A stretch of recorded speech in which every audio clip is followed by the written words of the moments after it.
ठाकरेंचे काही खासदार वेगळा गट स्थापन करणार, लोकसभा अध्यक्षांना पत्र देण्याच्या तयारीत असल्याच्या चर्चा। काल ठाकरेंच्या बैठकीला 9 पैकी 5 खासदार गैरहजर होते। ज्याला जायचंय त्यांनी खुशाल जावं, त्याचं भलं व्हावं। आजचा दिवस माझा नाही पण उद्याचा दिवस नक्कीच माझा असेल, पक्षफुटीच्या चर्चार म्हणून उद्धव ठाकरेंची भूमिका। ठाकरेंचे 7 खासदार आमच्या संपर्कात, पावसाळी अधिवेशनापूर्वी ऑपरेशन टायगर पूर्ण होईल, शिंदेंच्या शिवसेनेच्या कृपाल तुमानेंचा मोठा दावा।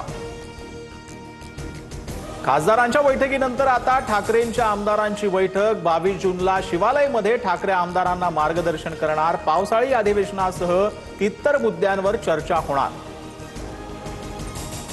दुसरे पक्ष फोडण्यापेक्षा भाजपनं स्वतःची मुलं मोठी करावीत। पक्ष फोडाफोडीवरून शर्मिला ठाकरेंचा हल्ला बोल, तर शर्मिला ठाकरे राजकारणात कोणत्याही पदावर नाहीत, त्यांना चौकटी बाहेर ठेवा, नितेश राणेंचं प्रत्युत्तर। जलसंपदा विभागाचं कार्यालय इतरत्र हलवू नका, पुणे हेच कार्यक्षेत्र ठेवा। सुनेत्रा पवारांचा मुख्यमंत्र्यांशी पत्रव्यवहार, सूत्रांची माहिती। निर्णयाला स्थगिती देण्यासाठी सुनेत्रा पवारांचं थेट फडणवीसांना साकडं।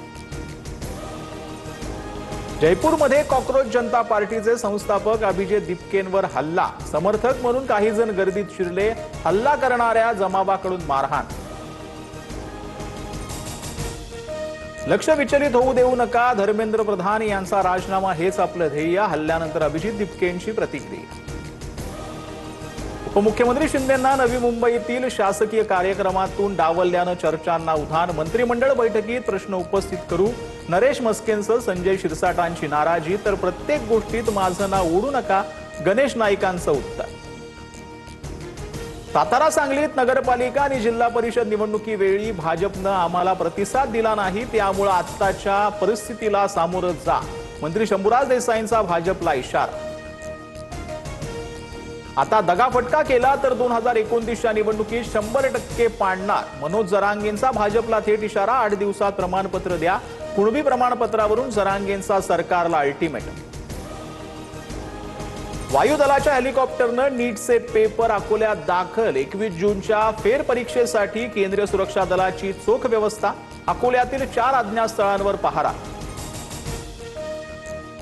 मुंबईत आता देवाभाऊ टॅक्सी सेवेत येणार, देवाभाऊ टॅक्सी चालकांसाठी मुंबई बँक अर्थसहाय्य करणार। पहिल्या टप्प्यात 2000 टॅक्सी धावणार, प्रवीण दरेकरांची माहिती।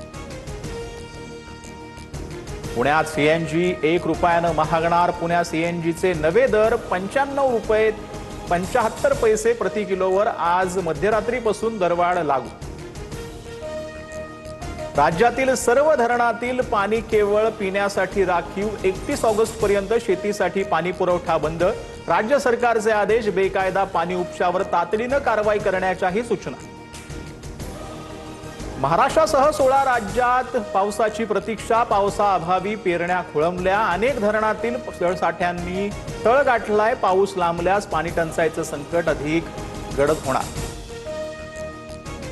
भिवंडीत